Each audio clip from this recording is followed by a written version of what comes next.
So much happened in just a week that it feels like the entire F1 world has been flipped on its head. What started as an emotional goodbye from Sebastian Vettel quickly became a roller coaster of announcements, rumors, and unexpected drama. Teams made bold moves, drivers responded with surprise, and fans were left wondering what would happen next. The biggest shift began when Vettel announced he would retire at the end of the season. It wasn't just a farewell, it was a trigger. Soon after, Aston Martin shocked everyone by revealing that Fernando Alonso would take Vettel's seat for 2023. This move came out of nowhere, especially since most people believed Alonso would stay with Alpine. But it didn't stop there. Not long after, Alpine declared Oscar Piastri as their new driver for the next season. That should have been a routine announcement, but what followed was anything but ordinary. In a move rarely seen, in F1, Piastri himself took to Twitter to say the team's statement was false. He made it clear that he had not signed with Alpine and would not race for them next year. This left everyone stunned. Was this a brave stand by a young talent who already had another deal in place? Or a massive gamble that could backfire? The timing, the confidence, it all hinted that something bigger was going on behind the scenes. Reports began to surface that Piastri was close to a deal with McLaren. Allegedly, McLaren was in the process of verifying the contract and had even informed Daniel Ricciardo that they might end his agreement early. The team supposedly asked him to begin looking for other options. If true, this would explain why Piastri rejected Alpine. Now, this creates a huge domino effect. If Ricciardo is forced to leave McLaren, where would he go? And how would this impact other drivers still searching for seats? If McLaren really pushes Ricciardo out, it might not be as bad for him as it seems.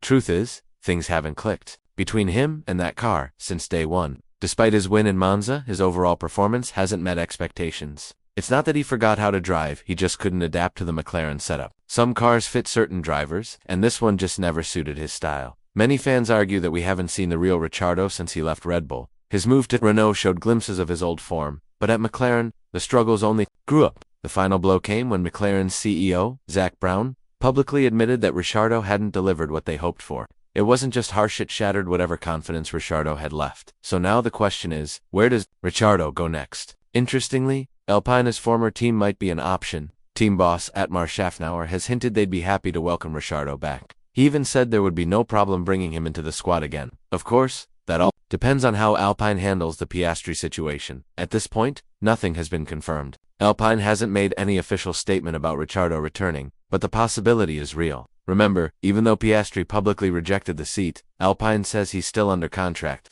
They claim the deal was signed back in November and is legally binding. Szafnauer explained that the agreement gives Alpine the right to place Piastri in their car for 2023. The team even planned to loan him out if Alonso stayed. In that scenario, Piastri might have driven for a smaller team like Williams while waiting for a full-time Alpine seat, but Alonso leaving changed everything. Alpine suddenly had an opening, and they announced Piastri without finalizing things. With him, that may have pushed the young Australian to act fast and commit to McLaren instead, at least unofficially, with Alpine believing they had everything lined up.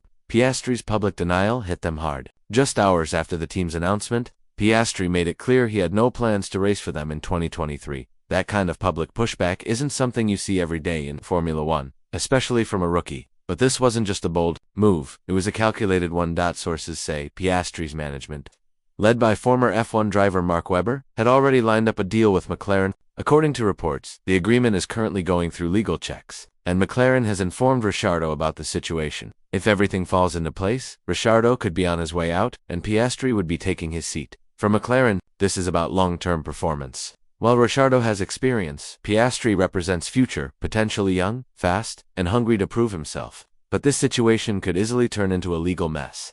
Alpine insists their contract with Piastri is valid. They say it allows them not only to assign him a seat for 2023, but also gives them an option to extend the deal for 2024. Szafnauer revealed they spent a huge amount on Piastri's development. From simulator training to private tests, over 3,500 kilometers of track time and millions in costs were invested. Alpine didn't do all that just to watch him leave for another team. The frustration is clear, and the team feels blindsided now. Szafnauer claims they received over a dozen calls from drivers once Alonso's departure was announced. According to him, Alpine still holds the most valuable free seat on the grid. If Piastri doesn't drive it, someone else surely will. From their side, Alpine remains confident, but with legal battles looming and public statements already made, things might get even more complicated before they settle. Daniel Ricciardo now finds himself in an uncertain but potentially promising position. If McLaren finalizes their decision to replace him, he'll be forced to search for a new seat. But this might not be all bad news for Ricciardo. The current McLaren car hasn't suited his driving style at all. While teammate Lando Norris consistently extracts strong performances, Ricciardo has struggled to adapt. In fact, the car's setup has rarely complemented his natural instincts behind the wheel. Some argue Ricciardo's form started fading after he left Red Bull. His move to Renault showed flashes of brilliance, but things took a downward turn at McLaren. Public criticism from McLaren's CEO Zak Brown added fuel to the fire. Statements suggesting Ricciardo didn't meet expectations surely dented his confidence further. Now, the big question: where could he go? Alpine seems like the most likely option. Team principal Otmar Szafnauer has openly said they'd welcome Ricciardo back if it came to that. Though nothing is confirmed, talks of a reunion are circulating. After all, Ricciardo left the team, then called Renault, decent terms, and both parties know what they're getting. However, there's still a legal gray area. Alpine insists Piastri is contractually obligated to them. They believe the young driver's public rejection doesn't override what's already signed. If this dispute heads to arbitration, it could delay everything. Until the dust settles, Ricciardo might not have clarity about whether the Alpine seat is even open. If Alpine decides not to re-engage Ricciardo, or if the legal case swings in Piastri's favor, Ricciardo still has other potential paths. One option gaining traction is a move to Alfa. That's where his Formula One journey started when the team was known as Toro Rosso. A return could make sense, both for sentiment and strategy. Now let's talk about how AlphaTauri could become Ricciardo's next destination.